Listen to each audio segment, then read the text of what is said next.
అందరికీ నమస్తే.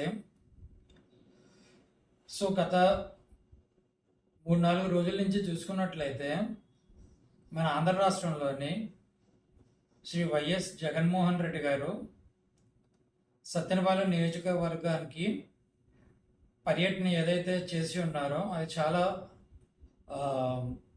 Disturbances create చేసింది, అన్రెస్ట్ క్రియేట్ చేసింది.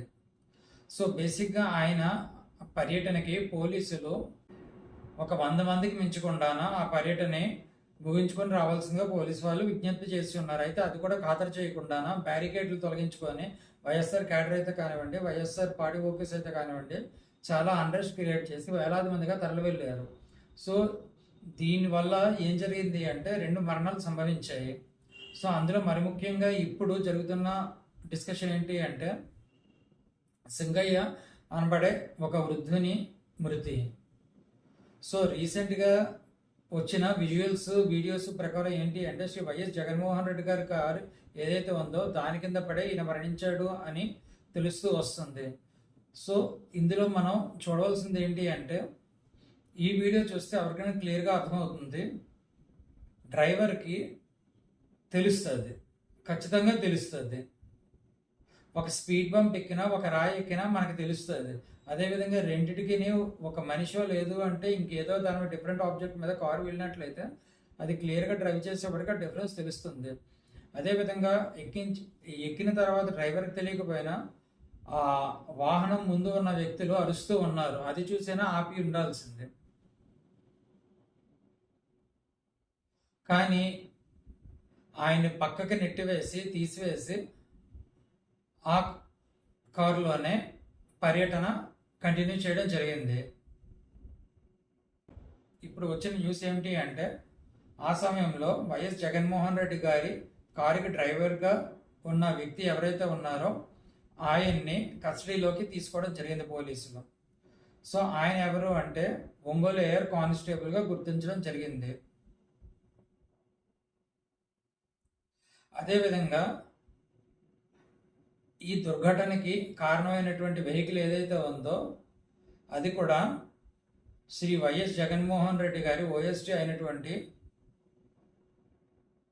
కృష్ణమోహన్ రెడ్డి గారికి సంబంధించినట్టుగా వార్తలు వస్తూ ఉన్నాయి. టు బి కాంటాక్టెడ్ అన్న పేరులో ఆయన పేరు ఉన్నది అన్నట్టుగా వార్తలు వస్తూ ఉన్నాయి.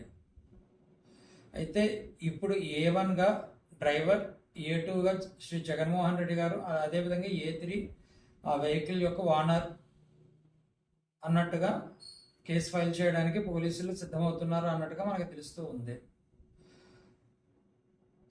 బేసిక్గా ఈ కేసుని సెక్షన్ 105 BNS కింద ఫైల్ చేస్తారు అన్నట్టుగా మనకు వార్తలు వస్తూ ఉన్నాయి. ఈ సెక్షన్ 105 BNS ఏం చెప్తుంది అంటే culpable homicide not amounting to murder. మర్డర్లో ఏం జరుగుతుంది, ఒక వ్యక్తిని చంపాలి అన్న ఇంటెంట్ అయితే ఉంటుంది. ఈ కల్పబుల్ హోమిసైడ్ని ఏ విధంగా డిఫైన్ చేస్తారు అంటే చంపాలి అన్న ఇంటెంట్ లేకపోయినా సరే ఒక వ్యక్తి చేసిన యాక్ట్ వల్ల అవతల వ్యక్తి చనిపోతాడు అని తెలిసినా సరే ఆ యాక్ట్ చేసినట్లయితే అది culpable homicide not amount to murder కింద కన్సిడర్ చేయడం జరుగుతుంది. This kind of act falls under section 105 of BNS. దీని ప్రకారం చూసుకున్నట్లయితే ఈ అఫెండర్ ఎవరైతే ఉన్నారో వాళ్ళకి 10 ఏళ్ల వరకు కూడా శిక్ష పడే అవకాశం అయితే ఉంటుంది. మరి ఇవన్నీ తెలిసినా సరే శ్రీ వైఎస్ జగన్మోహన్ రెడ్డి గారు ఎందుకు ముందుకు కొనసాగారు? ఒకవేళ తెలిసే కొనసాగుంటే శ్రీ వైఎస్ జగన్మోహన్ రెడ్డి గారి మీద కూడా ఒక కేసు ఫైల్ అవుతుంది. అలాగో పోలీస్ యాక్ట్ కింద కేసులు అయితే నమోదవుతాయి.